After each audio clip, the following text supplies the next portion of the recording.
right, here's dinner. It is 3 ounces of chicken breast with seasoned salt, and I've got, now it was baked this weekend, and then I've got a cup of steamed broccoli, and I have baked sweet potato, which is a half a cup with a teaspoon of butter buds. No joke, that is a really neat thing to have. It's like 1 teaspoon for 10 points, and it really does taste like butter. And you could actually make a liquid out of it or keep it in powder. And then for dessert, I have a slice of my homemade wheat bread with 1 tablespoon of the PB Fit fresh berries on it, some sugar-free syrup, and a tablespoon of light Cool Whip. And that is my dessert. I'm having my wonderful applesauce pancakes, and I have a tablespoon of the PB Fit mixed with a tablespoon of a regular natural Jif. I also have, I know my eggs don't look that great this morning, but I have 1 egg and then 3 tablespoons of egg white. And I'm going to be using sugar-free syrup on my pancakes. I made some extra pancakes for the boys to eat during the week, so I've got them packaged up. I'm going to put them away. I make extra because, you know, one of my favorite chefs in the past, he's a low-carb chef, George Stella. He always said, you know, as far as preparing, cook once, eat twice. And that's kind of a good rule to remember. That way, you know, next time you come around, you're so hungry, you'll already be prepared, you know, and it kind of gives you a head start. So I try to follow that rule. But you know what I used to do was whenever I had pancakes in the past, I love cake so much and I love bread so much that I wouldn't stop at 2. I would just keep going and going and going until I couldn't, you know, either the pancakes were gone, or this was years ago, you know, or until I just had to bust and go lay down and sleep it off. And because I just loved them so much, you know, and it's one of the reasons why I use peanut butter on them like that, and I make sure that I have enough fats with it, because that will help satiate me and helps me to just let go and leave it at 2, because those are 69 calories a piece, so 2 of them is just fine. I use a 1/4 cup when I you know, when I dole them out. So I do have a video on the applesauce pancakes. I'll try to link it below for those of you who have not seen it before. They are truly amazing. Very, very low fat. So you know, that's why I add my own fat on the peanut butter. But anyway, that brings me to the topic of ghrelin and leptin. So ghrelin, I always remember, is the hunger hormone, and I remember it because it sounds like growling to me. When you're hungry and your stomach's growling, that's when the ghrelin comes out, and it helps you to remember, you know, to eat. And then once that starts and you eat, you know, it's funny that it's so important to listen to those cues that your body's giving you. We listen to ghrelin just fine. We're like, oh, my body's hungry. My body's hungry. But do we listen to leptin? Once the hormone leptin comes out, leptin is the satiety hormone. That's the one that tells you, okay, you're done. You're satiated. Now you can stop. And a lot of times we go, no, shh, be quiet. I don't want to listen to that. Or, you know, we just ignore it. Some people will say, oh, my problem is that I don't really have that leptin doesn't go off. You know what I mean? And so I keep eating and keep eating. And I think that if we are quiet enough and pay attention enough, perhaps maybe we will see that we can hear the leptin. And you know, like this morning, I was done, I still smelled the pancakes, my leptin went off, and I checked my calories. I knew I was already at what I needed to. I even had a little bit more this morning for breakfast than I usually do, and I needed to stop. But I was still looking for that something sweet, you know what I mean? But if you just wait it out, try to listen to the leptin, give it some time. When you have a conversation with somebody, you're having a conversation with your body, and your body's turn to speak, then be quiet. Be quiet and listen to it, and let it have some time to speak to you. Give it the floor, and within about 10 minutes, give it 10 minutes before you eat more, and see what it has to say, and see if you can hear the leptin, and I'll bet you can. And it's going to tell you, okay, now it's time to stop eating, and you'll be fine, and then you can move on, because things will quiet down a bit. The urges will quiet down.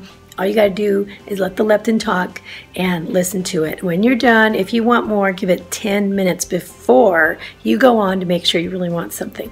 So anyway, I just wanted to let you know that because it's such a helpful tip, and I keep finding that with me, that when I eat sweet things like that, I can keep going, but if I listen, it really pulls me back. So anyway, I wanted to show you, I think on my last video, Angela My Life had asked me about my bread recipe. Because I make my own bread for the family these days, I wanted to show you what was in it and what my recipe looks like. I usually don't have a piece of my bread every day, but when I do have it, I'll just probably have limit to 1 slice of it per day. It's really good. I love it, but I definitely want to pull back on that. I want to use my calories elsewhere. So let me show you what it is. It comes out of this book here, which is kind of a basic cookbook. I actually bought this a long time ago, after the first year that we were married. I bought this so that I would have a basic cookbook, and we've been married for 31 years, so this is in pretty poor shape. Here, it's been around a long time, but this is the recipe that I use. It's the whole wheat bread, and I kind of mix my flours up. So I do use the all-purpose flour that they tell you to use, and then when it says 2 cups of whole wheat flour, I kind of I play around with that. And instead of the butter or the shortening, I actually use, because all my family has it, I use the vegan buttery sticks from Earth Balance in there. But then I do use the rest of the stuff here, the yeast and the brown sugar.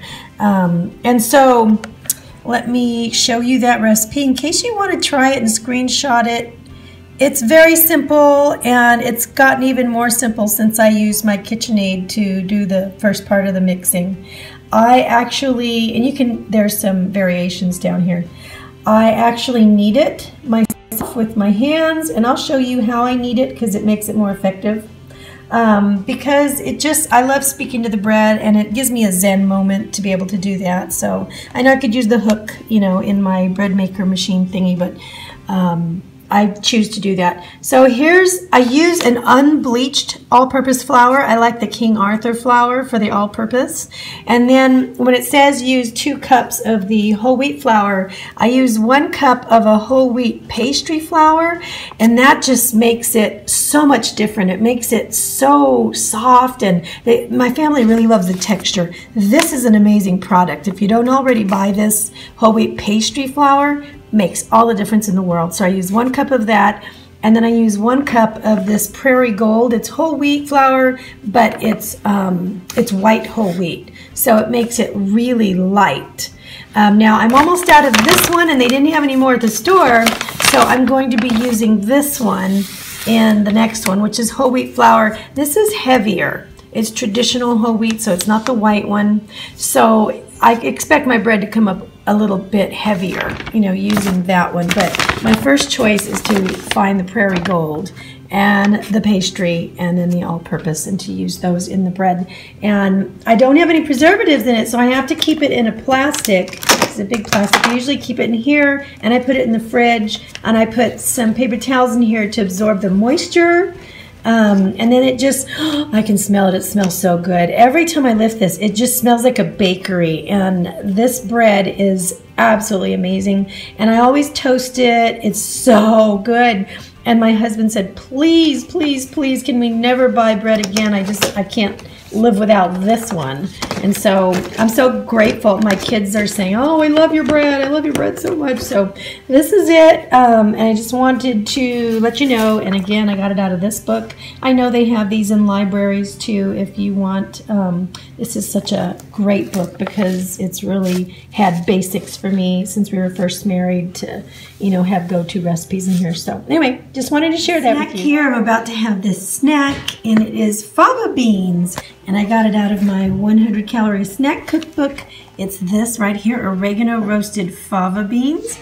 And I actually bought these in the, I think it was in Vaughn's, and I bought them in the produce section, so they were fresh. They're over by the herbs, and they're so good. They are, here's the nutritional information. There's a lot of protein in fava beans, in just a half a cup, and they're pretty low on, look at the calories, are 80 calories for half cups, which is pretty good. So this is, with the oil, I actually used only a half of a teaspoon of olive oil. So it's just not that much, you know, and then I use garlic and some sea salt in here. And so I've got about 100 calories of a snack in here, and it's gonna keep me till lunch. So I'm outside feeding the bunny, well, one of the bunnies, Bella. And there she is. She likes to eat some bunny food once in a while. Bella is doing much better. My friend Giselle had asked how she was doing and how the rabbit was doing, and both of the bunnies are doing fine. Bella is fine as long as she takes her medication. If she doesn't take her medication, her arthritis is just too much to live with, so we just make sure we keep it regular for her. And other than that, she does very well as long as she's got that, right, girl? Yeah. And the other bunny, this is Action Jackson, and he's out in his playpen. We take him out of his hutch every day and let him play in a little playpen area. And he's, sorry about that. So he can get some sunshine and play outside for a little bit. So he is doing wonderful. We adopted him when we bought the other hutch, and he kind of came with it. But he is much more used to handling than Applejack. Applejack is, she was adopted, an older bunny, so we don't really know her background. She came from the SPCA, and Calvin adopted her, and then he brought her over to us. So this little guy, Action, is much more used to, since we had him since he was a teeny baby. He lets us hold him and give him some love a lot more. If we go, you know, we'll call him over many times, he'll come over and just get some love, so he's a lot more used to that. He won't be as skittish. Ferris, update on Ferris, he's doing fine. He is our little border collie mix dog. Right, Ferris? And he is just so sweet. I keep trying to get everybody, but they come so close. So he's our puppy. The kids treat him like he's a little baby. And he's just one of the kids.